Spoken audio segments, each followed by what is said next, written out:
Olá, estudante! Seja muito bem-vindo ao meu canal, Kelly aqui da Didasco falando. Mais uma videoaula completando aqueles conteúdos de literatura, tá? Seja para sua prova na escola, seja porque você vai prestar um vestibular, ou seja porque você precisa elaborar uma redação e você quer conteúdo de literatura. Isso aí que vai deixar a sua redação mais rica, ó. Competência do Enem, sabe aquelas 5 competências do Enem? Uma delas é interdisciplinaridade. Professora, que palavrão é isso daí? Qual o significado disso? É quando você vai tratar um tema e daí você dá um fato histórico, você fala sobre um livro, você fala sobre a literatura, percebeu? Você traz várias disciplinas dentro daquele tema. É isso aí. Então é para isso que a gente tem a nossa aula hoje. Lembrando, romantismo, pessoal, tem um outro vídeo sobre poesia e tem um outro vídeo sobre peça teatral. Caramba, Pro, mas por que tanta coisa assim sobre romantismo? Porque foi um estilo de época muito rico, tem bastante coisa para falar, tem bastante informação que pode estar na sua prova, se for uma prova do vestibular ou da escola. Então aqui está tudo organizadinho, tá? A aula de hoje, o tema é romantismo prosa. Então já sabe, prepara papel e caneta, cola o olho aqui que a nossa aula vai começar.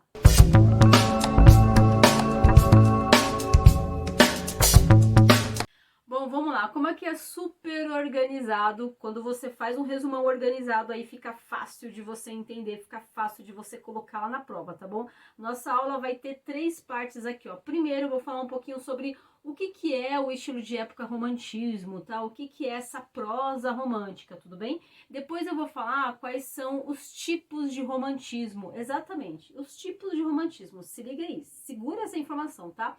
E por último, quais são os temas de redação que você pode utilizar esse estilo de época aí para trazer mais riqueza, sabe? Para o seu corretor ler a sua redação e já ficar babando ali, já ficar surpreso com o conteúdo que você vai trazer. Perfeito? Então vamos para a primeira parte da nossa aula. Anote aí, por gentileza. Primeira questão temporal, né, Pro? De quando a quando isso aconteceu, qual foi o ano, enfim.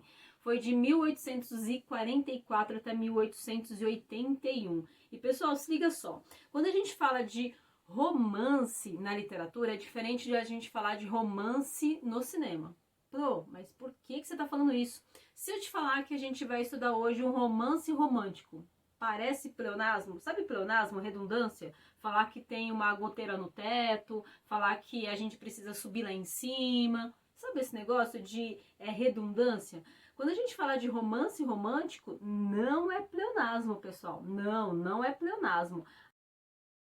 Afinal de contas, o romance na literatura é simplesmente uma narrativa longa, é uma história bem longa. Não é a ideia de romance do cinema. Sabe quando você está procurando lá um filme para ver e tá lá romance, drama, comédia, suspense? Aquilo ali é um outro tipo de classificação. Aquele romance, sim, aquilo ali é uma história romântica, ok? Agora aqui não, quando a gente fala de romance na literatura, é simplesmente uma narrativa longa. E falando de romance romântico, é uma narrativa longa que você vai ter aspectos românticos. Então, quais são esses aspectos românticos, Pro? O que caracteriza um romance romântico aqui na literatura? Ou seja, quais são as características do romantismo prosa? Anote aí, por gentileza, que isso daqui é o básico, tá? Isso daqui vai cair, vai ter aquela pergunta que vai perguntar e diga as características que você percebeu aí no texto, que é do romantismo. Quais são as características do romantismo? Vai cair, então se liga só, anote aí, por favor. Tem a ideia do maniqueísmo. O que é a ideia do maniqueísmo? Ah, sempre tem o mocinho, tem o vilão, tem o bem, tem o mal, tem o herói e tem o bandido, entende aqui? Então aquela ideia de bem e mal, maniqueísmo. Segundo ponto, é muito superficial, pessoal, assim, não tem nenhuma análise social, nenhuma crítica, nenhuma grande reflexão nisso daí. A gente simplesmente vai ter as histórias dessas pessoas, desses mocinhos, dessas mocinhas, desses bandidos, desses vilões e blá blá blá, mas não vai ter, sabe, aquela análise psicológica profunda que a gente costumava ter até no realismo lá, sabe? Esse personagem, ele vem com um grande, como é que eu posso te falar, uma grande capacidade de analisar a sociedade, ele faz diversas ironias, diversos sarcasmos, diversas observações, não é nada aprofundado, aqui é bem superficial, então superficialidade.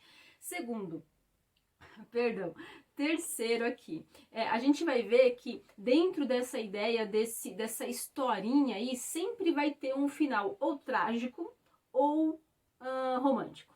O que é isso, né? O feliz, né? Ou o trágico, a gente vai morrer, ou vai se separar, ou então vai ser o tal do felizes para sempre, tudo bem? Então isso daqui é a ideia de final sempre de um romance romântico. Bom, essas são as características principais que você vai ver em todos os livros da nossa prosa.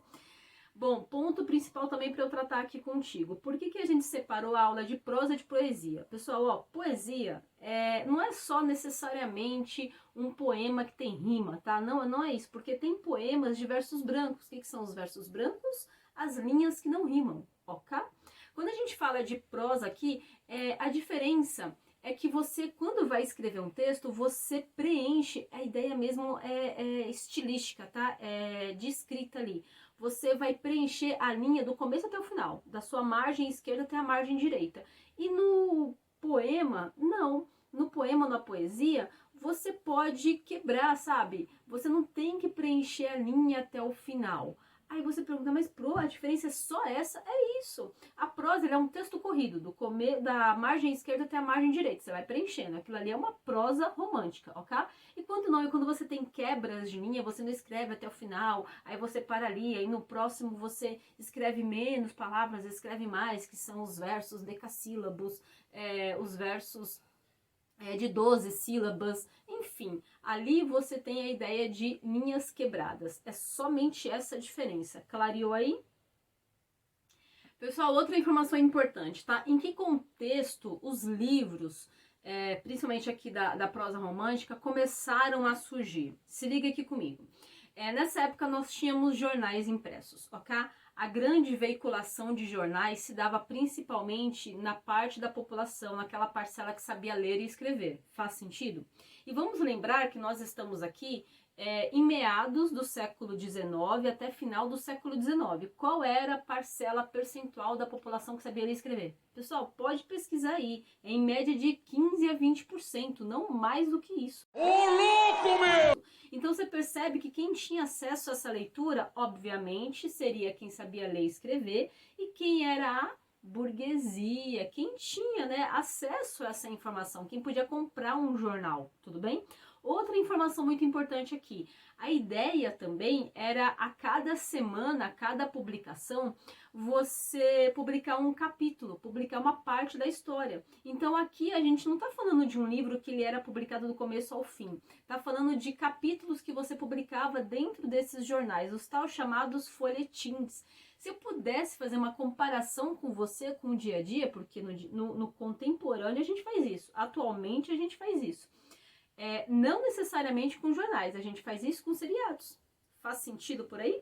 Ou seja, a cada semana, a cada mês, a gente tem capítulo por capítulo ali acompanhando. A ideia hoje é que já se libera tudo de uma vez e você vai acompanhando ali conforme a sua disponibilidade de tempo. E lá naquela época era semana a semana eles liberavam um capítulo, mas é o mesmo raciocínio, entende aqui? Então esses folhetins também, eles foram criando dentro dessa população, a burguesia, né, essa parcela da população, o hábito da leitura, pessoal. E daí quando a gente cria o hábito da leitura aqui, nós estamos principalmente falando de produção brasileira. Vamos lembrar que antes aí a gente tinha bastante produção e buscava muita inspiração lá fora, né? Nesses livros, nessa literatura, agora que não. No romance romântico a gente vai ter bastante escritores brasileiros, bastante produção brasileira. Então, inclusive, uma das características que eu falei do romantismo lá na poesia, que eu comecei a falar de umas características principais dele, inclusive, como a aula é uma sequência, para você dominar esse conteúdo, você tem que assistir a poesia, tem que ir lá assistir a peça teatral, tudo bem? Eu não coloquei tudo numa aula só, senão ia ficar uma aula de 40 minutos, 50 minutos, muito cansativo para você. Então, tá em cada tópico aí, em cada play que você dá, tá tudo organizadinho por tópico. Faz mais sentido para você? Tudo organizado, tá bom? Voltando ao nosso raciocínio aqui. Então, essa ideia era criar o hábito da leitura na população. Entende? Porque quando a gente cria o hábito da leitura na população, aí eu posso depois publicar livros. E esses livros vinham falando bastante de aspectos nacionais, exatamente. E aqui eu vou para a segunda parte da nossa aula, os tipos de romances românticos. Como assim romances românticos? Ó, lá na poesia, no romantismo poesia, eu falei de 3 gerações, certo? Lembra que tinha a primeira geração, que era a geração mais nacionalista, a segunda, que era do mal do século, e a terceira, que era a libertadora, a condoreira, que falava bastante do movimento abolicionista. Então lá a gente tinha 3 gerações. Aqui nós teremos temáticas, isso, 4 temáticas. Lá a gente dividia por tempo, né? Por período, ok? E aqui a gente vai dividir por temas. Então anote aí por gentileza. Primeiro a gente vem falando dos romances indianistas, isso aí. Quem nunca ouviu falar de Saci Perry, do livro Guarani? Então a gente vai ter dentro desses romances indianistas a figura do nosso indígena herói. Agora o nosso herói deixou de ser aquele português, aquele europeu, aquele branco europeu. A gente quer um herói nacional. Lembra que uma característica bastante forte do romantismo é a nacionalidade, é o sentimento de nacionalismo, de identidade dessa população, tá? Então aqui a gente vai ter bastante a questão do indígena como o novo herói brasileiro, aquele herói forte, corajoso. E quem vai ser o escritor que vai representar esse período aqui? José de Alencar. Anote os 3 aí. O livro Ubirajara, o livro O Guarani e o livro Iracema, ok? 3 clássicos aí da literatura. Bom, segunda temática, agora a gente vai vir falando sobre os livros urbanistas. Esses livros urbanistas, pessoal, eles queriam focar nessa grande locomotiva que eram essas cidades, esse centro urbano, e principalmente nos costumes, nos hábitos, na cultura de quem? Da nossa burguesia. Lembra que ela era que financiava, né? Toda essa produção cultural era para a nossa burguesia, ok? E quais vão ser os livros mais importantes que a gente vai ter dentro dessa temática urbanista que quer focar nos costumes, nos hábitos, no modo de pensar, na cultura dessa burguesia? Anote aí por gentileza. A gente vai ter Joaquim Manuel de Macedo com o livro A Moreninha. Ó, ponto importante da aula, por favor, você que tá dormindo, acorda aí. Anote esse livro com um marca-texto, porque ele é a primeira obra do romantismo prosa. Isso aí, é aquele marco inicial, sabe? Todo estilo de época tem o tal do marco inicial, a primeira obra, blá blá blá. Então aqui é A Moreninha de Joaquim Manuel Macedo. Coloca aí primeira obra, marco inicial e passa um marca-texto, tudo bem? Vamos agora para a nossa segunda obra, que é Memórias de um Sargento de Milícias. E aqui eu quero fazer uma observação. Aqui é o nosso anti-herói. Inclusive tem resumão desse livro aqui no meu canal, onde eu falo que o Memórias de um Sargento de Milícias falava de um herói às avessas. Era um sargento que, digamos, ele não tinha nada de respeitoso, sabe, de honra, de virtuosidade, não tinha nada disso, era herói super às avessas, tá? É o primeiro momento aqui que a gente tem, sabe, você que gosta aí de heróis da DC, da Marvel, é como se fosse um Deadpool, sabe, um Deadpool? Que ele é um herói ali meio sarcástico, meio irônico, meio fanfarrão. Esse é o melhor nome que eu posso dar para ele aqui para você me entender, combinado? Memórias de um Sargento de Milícias é de Manuel Antônio de Almeida. Marcou aí também? Agora vamos para outro. Nosso José de Alencar. A gente vai ter também com a Senhora e com a Lucila. Inclusive as 2 obras têm resumão aqui no meu canal, tá? Resumão aqui no meu canal. Bom, essas são as obras que marcam a temática, a segunda temática urbanista. Agora vem para a temática histórica, tá? O que a gente pensa é até assim, mas qual que é a diferença então da temática urbanista para a temática histórica? A temática histórica ela vai pegar bastante fatos históricos, ou então quando era alguma observação principal para algum governador, para algum prefeito, para algum governo ali, entende? Qual que era um fato histórico que estava muito atrelado a um dirigente político, tudo bem? Até aqui é um líder político, então anote aí por gentileza. A gente vai ter José de Alencar com Mina de Prata, Lembrando, por que mina de prata, Pro? Porque aqui a gente está falando de Minas Gerais, aqui a gente está falando da extração mineral, o quanto que tirou de dinheiro dali, tudo bem? E Guerra dos Mascates. Olha só, você percebe que aqui a ideia é mesmo focar no fato histórico, não se ele está no centro urbano ou se ele está no rural, mas é o fato histórico. Combinado? Bom, agora vamos lá para os nossos regionalistas. Ó, quarta temática regionalista. Regionalista, pessoal, até vou fazer uma comparação aqui para você. Se o urbano tá falando da cidade, o regionalista tá falando do interior, ok? Ó, marca aí de novo.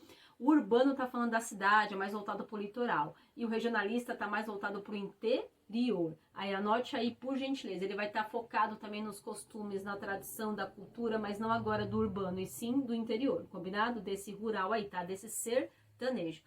Vamos com o José de Alencar, com o sertanejo e o gaúcho. Ó, o sertanejo e o gaúcho, você percebe que é muito mais voltado para o interior. Vamos também com Franklin Távora na... Agora foi um trava-língua, né? Franklin Távora, anote aí por gentileza, com o Cabeleira falando mais do norte. Lembrando que nessa época não tinha norte e nordeste, tá? Era só norte. Então aqui é do Ceará, tá? Norte. Vamos também com a Maria Firmino dos Reis, com a Úrsula, que tem resumão aqui no meu canal.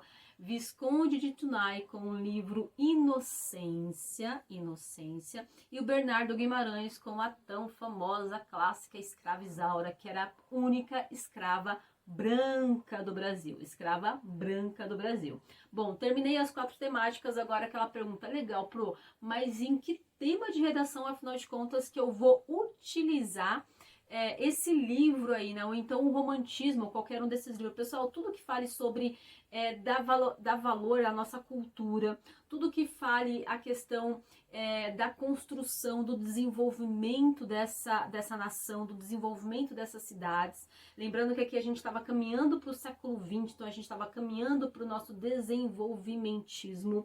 Vamos lembrar também que aqui a gente está falando bastante de valorizar tudo que é riqueza natural. É isso que os regionalistas vão falar aqui, da gente valorizar tudo que tem, digamos, de peculiar e diferencial. Então você pode falar sobre sustentabilidade, você pode falar sobre tecnologia e você pode falar sobre minoria social quando fala de cultura. Prontíssimo! Fala pra mim se esse resumão de romantismo prosa não merece a sua inscrição no meu canal, hein?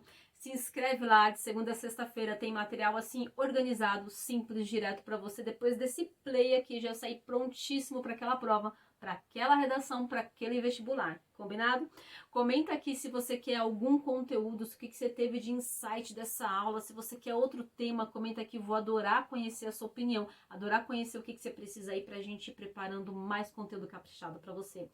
Se esse conteúdo também valeu a pena aí, compartilha, sabe? Aquele amigo, aquela amiga, passa para ele que eu tenho certeza que ele vai te agradecer e claro, né? Fico aqui torcendo por você. Muito obrigada por hoje e vai lá, gabarita essa prova.